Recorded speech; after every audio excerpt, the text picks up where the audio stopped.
You scoundrel! Whose daughter do you think you're yelling at?" Kevin's booming voice echoed across the floor. I had become the mentor for Kevin's daughter, who got into the company through connections. However, she seemed completely unmotivated and kept causing trouble. Despite my warnings, her unrepentant attitude pushed me to my limit, and I ended up raising my voice at her. Seeing this, Kevin roared in fury. "You made my daughter cry. You're the worst kind of scum. Someone as worthless as you doesn't belong in our company. Get out of here, now." I simply replied, "Understood, I'll leave," and left the company right then and there. Kevin seemed pleased, but that's to be expected. He didn't know who my father was. My name is Alex Thompson. I'm a 27-year-old man working at the general trading company Smith Trading. I've been in sales for 5 years. I enjoy interacting with people, so I chose a career in sales, and it's been a great fit for me. In my role, I meet various clients, which provides many opportunities to interact with different people, making my work enjoyable. Our company is quite sizable and is well known in the industry for its comprehensive employee benefits, making it a reputable workplace. The staff is generally good-natured, and it's rare to find anyone unpleasant. I have grown so attached to this company that I wanted to spend my entire career here. The new fiscal year had arrived, and with it, the season for new employees to join. By my 5th year in the workforce, I had gained quite a few juniors. And on this day, my manager, John, assigned me the role of mentor to a newcomer. "Alex, I'm counting on you. I believe you can do it, and I'll support you. Let's do our best," John encouraged, boosting my motivation. "All right, let's give it my all." "Everyone, how are you?" said Kevin Johnson, the company's executive vice president, as he appeared. "Kevin, how are you?" John and everyone else in the department greeted him, and then a woman appeared behind Kevin. Her eyeshadow was blue, her eyelashes were perfect, and her lips were so shiny you'd think she had just eaten fried chicken. A classic question that almost slipped out. Well, that must be lip gloss, and her nails were incredible. They were extremely flashy. So, can it grab coins as small as a penny? It's that long and sparkly, adorned with pearls and such. She definitely had the look of a modern girl. I was wondering who she was when Kevin said, "This is my daughter, Megan. She's one of this year's new recruits and will be joining this department. Who's in charge of training her?" Yes, we were thinking of having Alex take care of it." "Is that so? Is that so? And Alex is?" Yes, that would be me." As I raised my right hand, Kevin patted my shoulder and said, You then. Please take good care of my daughter. Very good care." And with a CU he left the department. He said very good care twice. I guess that means something. Huh. As for Megan, Kevin's daughter, she was nonchalantly playing with her flashy nails, looking completely uninterested. Well, she is a new employee, after all. Megan, could you introduce yourself?" John asked somewhat hesitantly, to which she replied with just, "I'm Megan, 20 years old," and left it at that. Is that all? The whole department must have been thinking the same, as the room fell eerily silent. "Anyway, I'm Alex, your mentor. Looking forward to working with you," I said to Megan. Then, she responded with a yeah and began to fiddle with her hair. Is she really going to be okay? I can't help but feel anxious. My worries proved to be well-founded, as Megan showed an extreme lack of enthusiasm for her work. While previous new employees, like the eager Tim and the calm yet motivated Sophia, showed some semblance of being new recruits, she showed none of that. By the way, as her mentor, I've noticed she doesn't seem interested in communicating with me either. Even when I try to engage her in conversation, she's often looking at her phone or, even worse, her nails, hardly appropriate during work hours. Naturally, This makes effective communication virtually impossible. Is she perhaps not comfortable with verbal communication? I wondered, thinking she might be more talkative via email or social media. So, I suggested, I think it would be better to have each other's contact information. Could you share your email or social media account? Her response was a firm absolutely not. I wondered if I had been too forward. But then again, she frequently used her phone during work or left her seat often, and when asked, she would say she was taking a break or going to the restroom. It was clear to everyone that she lacked motivation. Where on earth did she leave her enthusiasm? She would complete the tasks I assigned, but without a finished report from Megan, I had no way of knowing if she had actually completed them, leading to unnecessary double-checking. Megan, if you report when you're done, it makes it easier to check. Isn't it unnecessary since you'll check afterward anyway? She retorted. I thought reporting was essential, but it seemed futile to argue. Despite this, Megan's writing was meticulous, and she could complete paperwork at a decent pace, suggesting she was capable when she wanted to be. It was just that she chose not to, and as Megan continued to be a source of trouble for me, days went by and work didn't stop. Today was a day to visit our client. We've had a long-standing relationship with this company, and I have been introduced to them as a new employee myself. Since then, I took over from my senior and have maintained a good relationship with them. I'm even on friendly terms with David, our contact there, outside of work. When I mentioned to Megan that we were going to greet her client, she looked visibly annoyed. It's all part of the experience. I somehow managed to persuade her before we headed to the client's location. We were shown to the usual meeting room, and Megan was fiddling with her phone while we waited. Megan, you might want to stop that, I started, just as David entered the room. Alex, thanks as always for your help. Really appreciate it. David, the pleasure is all ours. Today, I've brought our new recruit with me. I encouraged Megan to introduce herself. Oh, a lady this time. David seemed intrigued, waiting for her introduction. Megan looked up from her phone and said simply, I'm Megan, then immediately looked back down. That's it. Really, that's it. David glanced at me as if to say, is that all? Don't look at me. Megan, is that all for the introduction? Yes, it is. But before we left, I mentioned that I wanted you to talk to him about that matter and to hand over the documents, right? Oh, I forgot what I was supposed to talk about, and the documents you want me to hand over are in my bag, so just take them out yourself. As for that matter, if you remember, you can talk about it. But I asked you to handle it.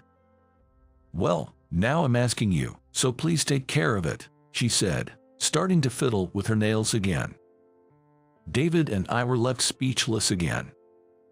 We exchanged glances in silence, both apologetic. I'm truly sorry, David.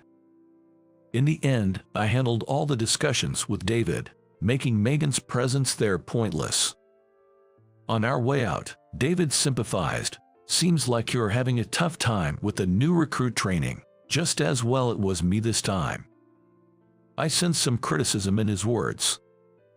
This was clearly causing inconvenience to our clients as well, and I realized I might need to have a serious talk with Megan. As we returned to the office, it was almost closing time.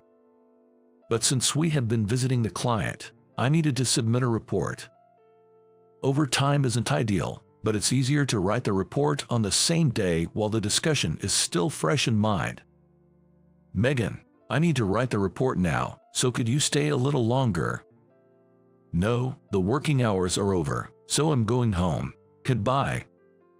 With that, Megan really just left the department.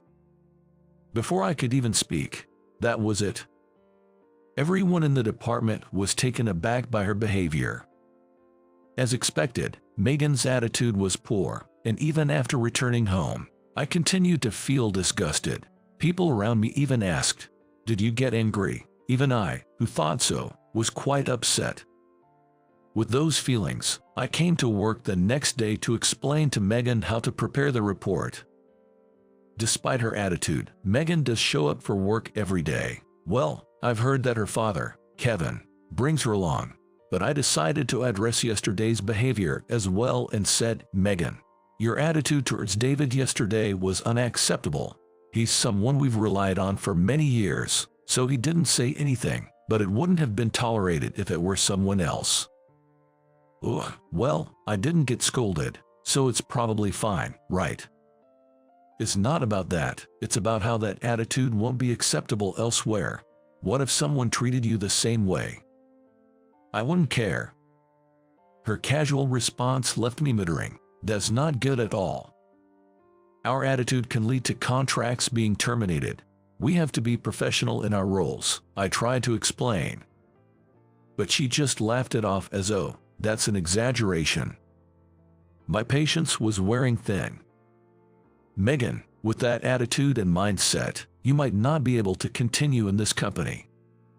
Then you should just fire me. With that, Megan stood up and left the department. In today's times, it's not that easy to just fire someone, right? Was she aware of this when she spoke? While Megan was away, I decided to consult John about her.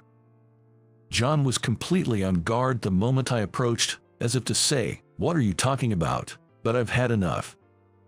I stood in front of John and tried saying, John, don't you think Megan's attitude is a bit much, both as a working adult and as a new employee? However, John's response was a wry smile and, well, haha, I mean, she is Kevin's daughter after all. Just bear with it a little longer. You can handle it, I'm sure. Struggling to hold back the urge to say, so what if she's Kevin's daughter? I couldn't help but think John was unreliable, which seemed only natural. I won't ask for forgiveness for feeling this way. I could feel the stress building up inside me. One day, as I was somehow managing to keep the stress from boiling over, Megan did it again. The contract she prepared had incorrect information. As usual, Megan didn't say I'm done, so when I checked it around the time I assumed she would be finished, I found that the amount wasn't written in words. Moreover, there are no units provided, so it's just numbers written there. This wouldn't qualify as a contract for our company. We're instructed to write amounts in both numbers and words, and to include the unit after the amount in our contracts. Of course, I had explained this to Megan as part of the training on how to prepare contracts, but it seemed she hadn't understood. Megan, I saw the contract you prepared. Is this really finished? She just nodded. The amount isn't written in words, so we can't use this as a contract. Do you remember when I taught you how to make one? I might not remember. Ah, you don't remember. I'll explain it again, so can you redo it and remember this time? Megan visibly looked bothered. Why don't you just fix it?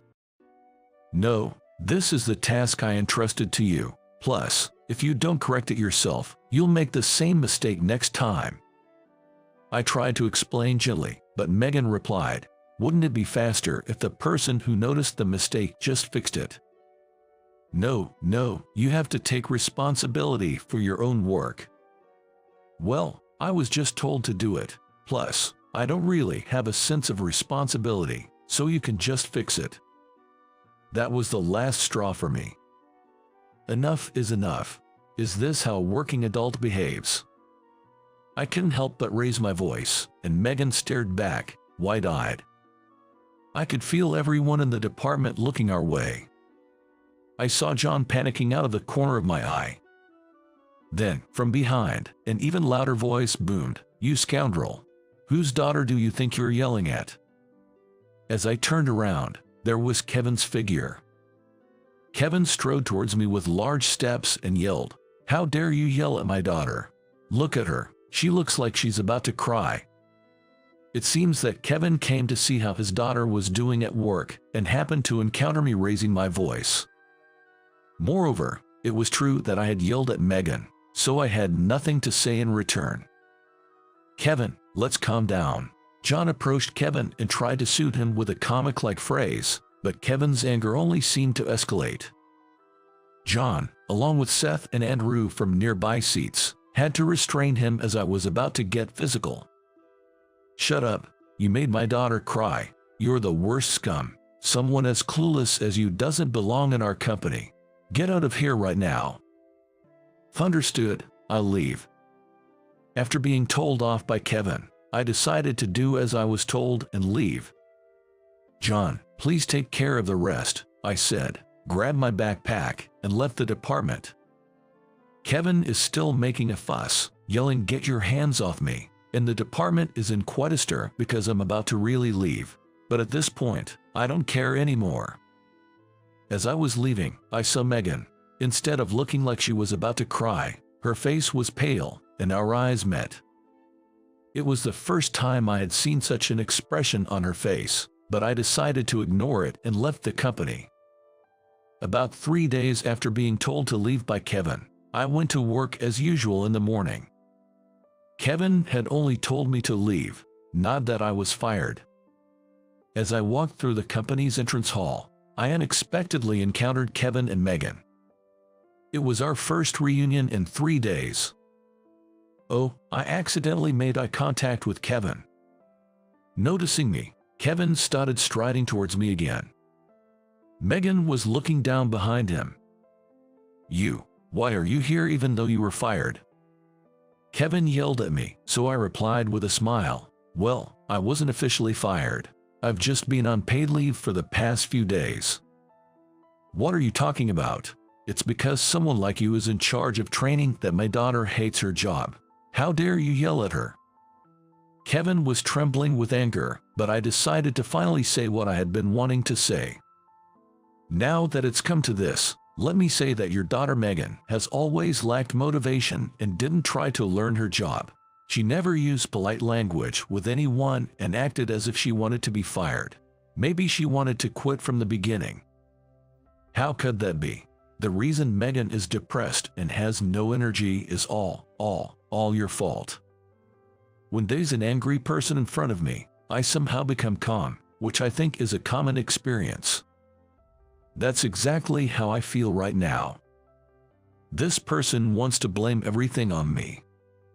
He even said all 3 times. Really, what kind of upbringing leads to someone like you? I'd like to see the face of such a parent.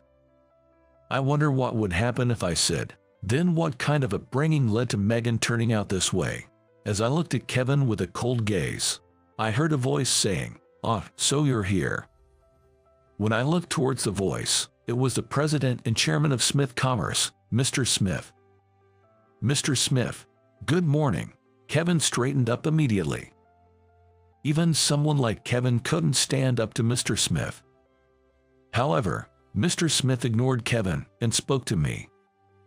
"I heard you were coming to work, but I couldn't find you anywhere. I told you we'd go together by car. I asked around, and no one knew where my son was." "Well, it's overwhelming how many people wouldn't know where your son is if you asked. I was just caught up in a conversation here." Caught up in a conversation? It didn't seem like that. Mr. Smith glanced sharply at Kevin. "Kevin, you seem to be quite authoritative. Did this kid do something? I heard something about wanting to see a parent's face." "Exactly. This Alex was in charge of my daughter's training, and he yelled at her. I really want to see the face of whoever raised him," Kevin said defiantly. Then, Mr. Smith said, "If you want to see his parent's face, it's right in front of you." This kid is my son, so I am the father. That means the parent's face is mine." Saying that, Mr. Smith smiled warmly. "Indeed," as my father standing beside me said, "I am the real son of Mr. Smith.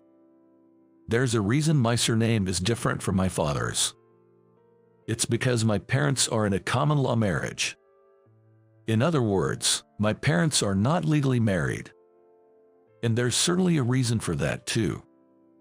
The reason for this is because my mom always cherished her freedom and didn't want to be tied down by anything. My mom, a designer who traveled the world for her job, always referred to it as her calling.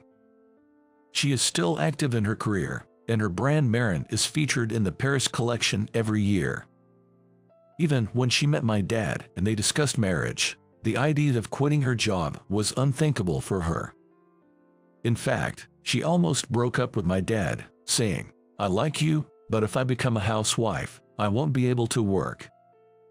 However, not wanting to lose her, my dad proposed, "Let's get married without you having to quit your job." But she further troubled him by saying, "Then I'll become a corporate president's wife, won't I? That's too high a position, and it will interfere with my work." After many discussions, they settled on a common law marriage instead of an official one. This story was a frequent tale from my parents since I was little, and I must have heard it hundreds of times. Each time, my mom would smirk and say, "Dramatic, isn't it?" When I was born, my mom had custody, and my dad acknowledged me as his son. Though my mom, dad, and I lived apart, I believe we still had a strong family bond. My dad took full responsibility for my financial support, including my education. It was a somewhat unique family situation, but it felt normal to me, and I'm still happy with it. Growing up, I was aware that having parents who were a world-renowned designer and a company president was impressive. As a kid, I often traveled the world with my mom, and being the son of a company president, I was frequently referred to as the president's son. However, this led to people discounting my efforts, assuming my dad was pulling strings, or saying, "Of course, with parents like yours, you're bound to be great." I hated being called a beneficiary of nepotism. At some point, I began hiding my parents' occupations and status, saying, "My parents are just a regular salaried worker and a homemaker." Joining my father's company was not due to nepotism. It was my own merit. Initially, I had no intention of applying to Smith Trading and planned to apply to another company. But the Career Center at my university insisted, "With your capabilities, you should definitely apply to Smith Trading." Smith Trading is a highly popular company among students, always ranking high in employment company rankings. I tried to decline politely, saying, "I'd rather not." But the Career Center pushed, "It's Smith Trading. Just apply, that's all." So I ended up applying for a sales position there. I didn't expect to get in and went to the interview without telling my parents, only to be surprised by my acceptance. Since I have a different last name from my father, I assumed no one at the company knew I was the son of Mr. Smith. After all, I hadn't told either of my parents. Does that mean I got in on my own merit? I remember feeling ecstatic. Later, I discreetly asked the HR person, and it turns out my ability to speak 4 languages was a decisive factor. Indeed, during the interview, they were surprised enough to ask, "Why didn't you become an interpreter?" This was thanks to my mom taking me around the world from a young age. Thanks to her, I developed an interest in foreign languages and had a reason to study them. Thank you, Mom. And so, I decided to join Smith Trading. I met my father for the first time at the company's entrance ceremony. I wanted to surprise my parents, so I desperately kept my job offer a secret. When my father spotted me at the ceremony, he was so shocked it made me laugh, and after it ended, he came up to me and excitedly asked, "Alex, you're working here? I had no idea. What do you think? Want a position?" I hadn't expected him to ask in such a casual manner, so I immediately replied, "Please, let's not go there." When I said, "If people find out I'm your son, it'll make work difficult, and I want to earn my position as Dad's right-hand man on my own merit," my father understood and agreed. "We're looking forward to seeing your capabilities," he said, and our relationship remained undisclosed. Anyway, there's rarely any interaction between a new employee and the president and chairman of the company. 5 years have passed since I joined a company, and my parents continued their careers in a common law marriage. Recently, my father was diagnosed with cancer. When he received the diagnosis, he called my mom and me for a rare family gathering. My father, now weakened by the news, muttered, "I'll be leaving this world alone." "What are you talking about? We're a family." "You're not alone," I said. My mom added, "Exactly. We've been a family for years, even without a marriage certificate." "However," he murmured, "but in a common law marriage, we're not legally family, and it might be difficult to even visit me. Then I'll be alone." While I wondered if that could really be the case, I did recall hearing that common law marriages aren't legally recognized as family. So in hospitals, one can't sign consent forms for surgery or receive explanations about a patient's condition. A deep sigh from Dad. It was clear from his demeanor that something was off. And seeing Dad like this seemed to have made up Mom's mind. "All right, let's get married officially. I'm not so heartless as to leave you to battle cancer alone." And so, my parents ended their long-term common law marriage and became officially married. Furthermore, my mother said, "I'm getting on in years, and I've been thinking of winding down my work a bit. I've decided to move my base of operations here." Dad perked up at this and said loudly, "Then let's live together." My mother also agreed, saying, "Well, it can't be helped." Thus, after about 30 years, my parents started living together. After that, Dad was over the moon and had been in high spirits every day. Having been living on my own since graduating from college, I decided to move in with my parents, taking this as an opportunity. I hadn't asked how long Dad had left, but I thought it would be nice if this helped him cheer up a bit, and spending family time together towards the end wouldn't be too bad. While preparing to live together after getting married, we went to hear about the surgery for Dad's cancer, and there we heard something unexpected. Turns out, Dad's cancer was stage 1 early-stage gastric cancer, something that could be easily removed with endoscopic surgery. The possibility of metastasis and recurrence was extremely low, and it wasn't immediately life-threatening. He had already been informed and had given his consent for the endoscopic surgery. Hearing this, Mom was fuming, saying, "That man, he tricked me." While I felt deceived as well, seeing Dad so happy living with Mom, and Mom seemingly enjoying their time together, made me think that maybe this was for the best. It was quite a forceful move, though. But I hadn't realized Dad was such a strategist. I guess that's quite the skill. After getting married, Dad was ecstatic, telling everyone, "I finally get to live with my family." Only I knew that the joyous skips Mr. Smith made through the office, which sparked rumors of great company performance, were actually because he was overjoyed about finally living with Mom. The reason I took 3 days off was to move into the new family home. I had properly taken leave after discussing it with John. Then, speaking to Kevin as if advising him, Dad said, "I might not be one to talk, but it seems you are quite the doting parent, aren't you? I can understand valuing your own child highly, but making such a unilateral decision to fire someone is a bit much, isn't it? You shouldn't have that level of authority in personnel decisions, even as a vice president." At Dad's words, Kevin was at a loss for words. Then, looking at Megan, who was standing behind Kevin with her head down, Dad said, "Kevin's daughter, was it Megan?" And she looked up as if startled. "Do you have anything you want to say? Now's the time to speak up if you do." When spoken to so kindly, Megan seemed a bit troubled at first, but then, as if making up her mind, she lifted her face. "I really wanted to be an actress. I was part of a theater troupe and was chasing that dream. But my dad didn't understand and kept saying to quit the nonsensical troupe and stop chasing silly dreams. I didn't want to give up on acting, so I kept at it. But then he started harassing the troupe. After repeatedly asking him to stop, he said, 'Quit that ridiculous troupe and join our company, and I'll stop.' So I had no choice but to quit. I joined the company, but I thought if I got fired, I could pursue acting again, so I wanted to be fired quickly." "So, you were intentionally underperforming?" "Yes," Megan said, looking uncomfortable. Kevin then yelled, "Are you still saying that?" Stop chasing such foolish dreams. You just need to listen to what I, your parent, say." Mr. Smith calmly interjected, "I understand how you feel. We're parents, after all. We don't want our children to take up an unstable job like acting. And I understand why you'd take such drastic measures if they don't give up.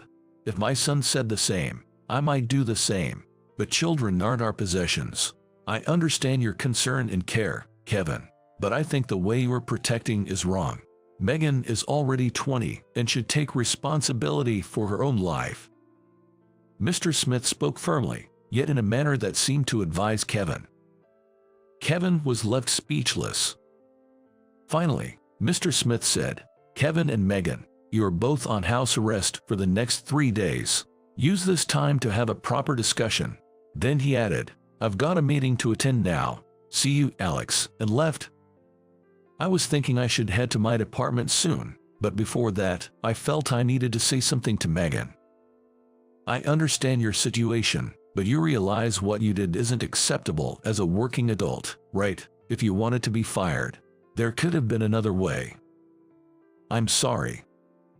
She was able to apologize properly. "I want you to apologize not just to me but to other colleagues, John, and our clients, especially David." "I'll go and apologize," Megan said earnestly, and I responded, "All right, please do. I had suspected that you might have been intentionally underperforming. Your paperwork was actually done quickly, and you were quick to learn other tasks. By the way, Megan, is pursuing your dream of acting something that can't be balanced with work?" "Huh?" Megan was taken aback by my question. "I mean, if you were pretending to be bad at your job, doesn't that mean you could also do the opposite? I've heard it's common for actors to have a separate day job. Maybe it's something you could do too. It's just my personal opinion, but I hope you'll consider it." I'm not sure how much my words resonated with her or what she'll decide to do. But I hope Megan finds a path that she's truly satisfied with as I head to my department. After the 3-day house arrest, Megan returned to work with a clear and bright expression. She declared, "I've had many serious discussions with my parents. I'll balance my dream and my job." Moreover, she apologized to me, saying, "I'm truly sorry for everything. I'll work hard from now on, so please guide me again." Afterward, Megan went around apologizing to everyone in our department and others. And she's planning to apologize to David tomorrow. She's already made an appointment. I'm planning to accompany her. She also managed to return to her theater troupe and plans to participate in their activities after work and on weekends. Things might get a bit hectic, but since I've had the opportunity to join this company, I'll do my best," Megan said, looking more vibrant than before. Kevin also apologized to me directly, saying I'm sorry, and it seems the discussions within the Johnson family led Kevin to realize he had been too overprotective after hearing Mr. Smith's words. They decided to give each other some space, and Megan, who had been living at home, decided to start living on her own, while Kevin offered to transfer to a subsidiary company.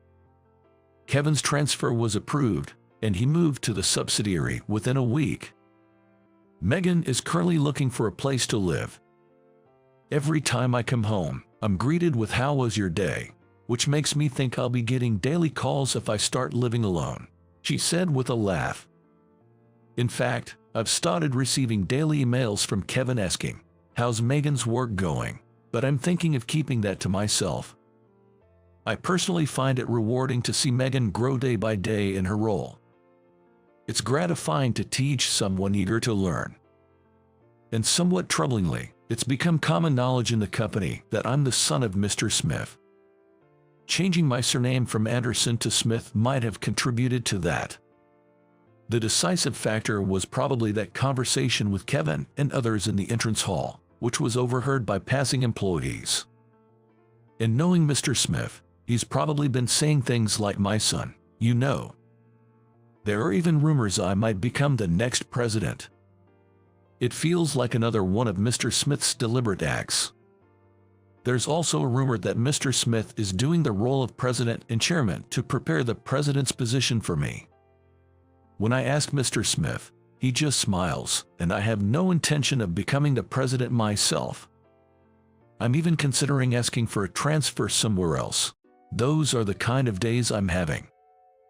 Just like Kevin wanted to protect Megan, I think it's natural for anyone to want to protect their loved ones. But if you go about it the wrong way, not only does your intention not get conveyed, it might even lead to misunderstandings. It made me think about how important it is not to make mistakes in how I protect the people important to me. What's the right way, you ask? I don't have a clear answer either. But that's why communication is so important. Discussing each other's thoughts is crucial. It made me think again about the importance of valuing my parents.